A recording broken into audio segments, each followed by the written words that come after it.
بسم اللہ الرحمن الرحیم نحمدہ ونصلی علی رسولہ الکریم اما بعد اعوذ باللہ من الشیطان الرجیم بسم اللہ الرحمن الرحیم واقیموا الصلاۃ وآتوا الزکاۃ صدق اللہ العظیم۔ اس سے پہلے نماز کے مسائل، مخصوص مسائل چند ایک عرض کیے ہیں تاکہ نماز کا شوق پیدا ہو اور نماز میں کی جانے والے غلطیوں کو سدھار سکیں۔ اور نمبر دو یہ کہ کچھ قضا کے مسائل بھی بیان کیے اور اس کی وعید بھی بتائی ہے، قضا نہیں کرنی چاہیے نماز کو۔ نماز تمام عبادتوں میں اہم ترین عبادت ہے۔ اس کے بعد پھر زکوٰۃ کا نمبر، قرآن پاک میں جہاں بھی نماز کا ذکر آیا ہے نماز کے ساتھ زکوٰۃ کا ذکر ہے۔ وَأَقِیمُوا الصَّلَاةَ وَآتُوا الزَّکَاۃَ، نماز کا قائم کرنا اور اس کے ساتھ ہی زکوٰۃ کا بیان کرنا۔ اس کا مطلب یہ ہے کہ جس طرح نماز بدنی عبادت ہے، جسمانی عبادت ہے، اسی طرح اللہ رب العزت نے ہمارے لیے مالی عبادت بھی فرض کی ہے، اور مال جو اللہ تعالیٰ ہمیں عطا فرماتا ہے اس مال میں سے مال کو اللہ کی راہ میں خرچ کرنا، اس کا ہمیں حکم دیا گیا ہے۔ اس کے مخصوص مسائل ہیں، اور چونکہ رمضان المبارک بھی قریب ہے تو اکثر لوگوں کی چونکہ عادت ہوتی ہے رمضان المبارک سے آنے سے پہلے زکوٰۃ ادا کرتے ہیں یا رمضان کے شروع میں زکوٰۃ دیتے ہیں، اور یہ اچھی بات ہے۔ تو مسائل کا پتہ ہونا ضروری ہے۔ ایسے لوگ جن پر زکوٰۃ واجب ہے، ایسے لوگ جو زکوٰۃ دینا چاہتے ہیں، تو اللہ رب العزت نے اور اللہ کے پیارے حبیب صلی اللہ علیہ وسلم نے ہمیں اس کے بارے میں جو تعلیمات دی ہیں، ان تعلیمات میں سے کچھ تعلیمات عرض کرنے کا ارادہ انشاءاللہ۔ امید ہے کہ توجہ کے ساتھ آپ حضرات اس کو سنیں گے، اور اگر کچھ باتیں ایسی ہوتی ہیں کہ اگر بیان میں نہ آ سکیں تو میرا جو ذاتی نمبر ہے وارد والا 0321 والا، تو اس نمبر پر مجھ سے مسئلہ پوچھا جا سکتا ہے۔ انشاءاللہ العزیز جو بھی بھائی یا جو بھی بہن مسئلہ دریافت کریں گے انشاءاللہ ان کو ضرور جواب دیا جائے گا۔ تو بہرحال آج زکوٰۃ سے متعلقہ چند باتیں عرض کرنی ہیں۔ پہلی بات تو یہ ذہن میں رکھی جائے، یہ سمجھی جائے کہ زکوٰۃ کا معنی ہے، دو معنی کیے گئے ہیں۔ ایک معنی ہے زکوٰۃ کا پاک کرنا، تو جو آدمی اپنے مال کو اللہ کی راہ میں خرچ کرے گا تو اللہ رب العزت اس کے مال کو پاک کریں گے۔ اور ایک معنی کیا گیا زکوٰۃ کے معنی ہے نشو نما پانا، بڑھنا۔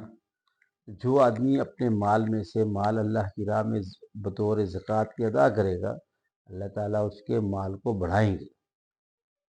یعنی زکوٰۃ کا مطلب ہی یہ ہے کہ ہم اگر اپنے مال میں سے مال اللہ کی راہ میں نکالیں گے تو ہمارا مال پاک ہوگا، نمبر ایک۔ اور نمبر دو یہ کہ اگر ہم اللہ کی راہ میں زکوٰۃ نکالیں گے، اپنے مال میں سے مال نکالیں گے تو ہمارا مال پاک ہوگا، اس میں اللہ تعالیٰ کی طرف سے برکت آئے گی، اس کے فائدے ہمیں نصیب ہوں گے۔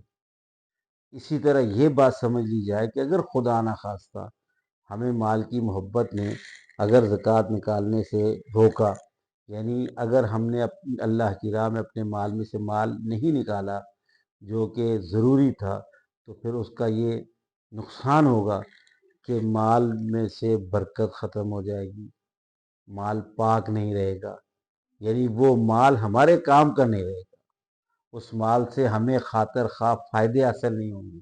اللہ کی راہ میں اگر نکالیں گے تو اس سے فائدے حاصل ہوں گے، بے شک تھوڑا ہوگا لیکن اس میں برکت بہت زیادہ ہوگی۔ لیکن اگر سنبھال کے رکھیں گے تو اس کی اللہ تعالیٰ کی طرف سے برکت ختم ہو جائے گی، ایسی بیماریاں، آفتیں، ایسے مسئلے مسائل ہمیں پیش آئیں گے کہ جس میں خام خواہ کے یہ سارے پیسے لگ جائیں۔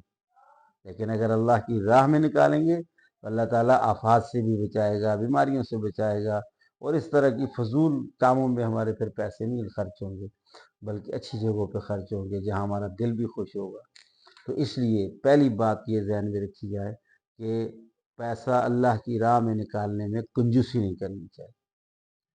پھر یہ بات بھی ذہن میں رکھیں کہ اللہ کے پیارے رسول صلی اللہ علیہ وسلم نے فرمایا، جو شخص دنیا میں اگر مال کی محبت میں اس قدر بڑھے گا کہ وہ اللہ کی راہ میں زکوٰۃ، واجب زکوٰۃ نہیں نکالے گا، اللہ کی راہ میں اپنے مال میں سے مال نہیں نکالے گا، تو کل قیامت کے دن یہی مال اس کو تختیاں بنا کر کے آگ میں گرم کر کے اس آدمی کے پہلو، اس کی پیٹھ اور اس کی پیشانی کو اس مال سے داغا جائے گا، وہ ٹھنڈا ہوگا، پھر گرم کر کے پھر داغا جائے گا۔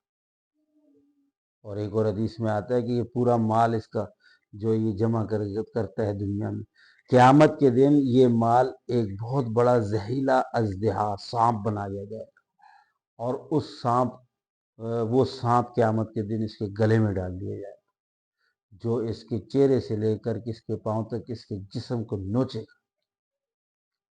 یہ مال ہی اس کو نوچے گا قیامت کے۔ بہت سخت عذاب ہے، اللہ تعالیٰ ہمیں محفوظ رکھے۔ تو مال کی محبت میں ہم اللہ کے راستے میں اس مال کو خرچ کرنا نہ بھولیں۔ اللہ کی راہ میں خرچ کریں گے، آخرت کے عذابوں سے بھی بچیں گے، اور سب سے بڑی بات یہ کہ یہی مال ہمیں اس دنیا میں بھی کام آئے گا۔ یعنی یہ اللہ کی راہ میں خرچ کریں گے تو یہ مال بڑھے گا، اس میں برکت ہوگی۔ اور دوسری طرف اگر آخرت کے اعتبار سے دیکھیں تو یہ مال جو ہم نے دوسروں پہ خرچ کیا ہوگا، کل قیامت کے دن اللہ رب العزت اس کا بہت بڑا اجر و ثواب عطا فرمائیں۔ اور وہ لوگ جن کے لیے ہمارا یہ مال ہمیں کام آئے گا، ان لوگوں کے دلوں سے کتنی دعائیں نکلیں گی۔ کسی کے گھر کا چولہا جل جائے گا، کسی کی ضروریات پوری ہو جائیں گی، کسی کے عید اچھی ہو جائے گی، کسی کے روزے اچھے ہو جائیں گے، تو کتنی اس کے دل سے دعائیں نکلیں گی۔ اور جب دعائیں نکلیں گی تو کیا پتہ کس کی دعا اللہ کے ہاں قبول ہوتی ہے اور ہمارا بیڑا پار ہو جاتا۔ تو اس لیے زکوٰۃ بہت ضروری عمل ہے۔ اپنے مال کو دیکھا جائے، میں چند مسائل عرض کروں گا۔ سب سے پہلی تو یہ بات بتاؤں گا کہ کتنے مال پر کتنی ہماری چیزیں ہیں جن پر زکوٰۃ واجب ہوتی ہے، فرض ہوتی ہے، اور کتنی فرض ہوتی ہے، اور کن کن چیزوں پر فرض نہیں ہے۔ اور دوسری چیز یہ کہ ہمیں زکوٰۃ کن کن کو دینی چاہیے اور کیسے دینی چاہیے۔ یہ چند ایک مسائل ایسے ہیں کہ جن کو سیکھنا، جن کو سمجھنا نہایت ضروری ہے۔ تو انشاءاللہ العزیز آج زکوٰۃ سے متعلقہ اس کا مفہوم اور کچھ تھوڑی اہمیت قرآن و حدیث کے حوالے سے عرض کی ہے۔ انشاءاللہ العزیز اللہ تعالیٰ نے توفیق عطا فرمائی تو اہم ترین جو اس کے مسائل ہیں، انشاءاللہ العزیز زکوٰۃ کے مسائل آئندہ نشست میں عرض کریں گے۔ اللہ تبارک و تعالی ہمیں اس کو خوب سمجھنے کی اور اس پر عمل پیرا ہونے کی توفیق عطا فرمائے۔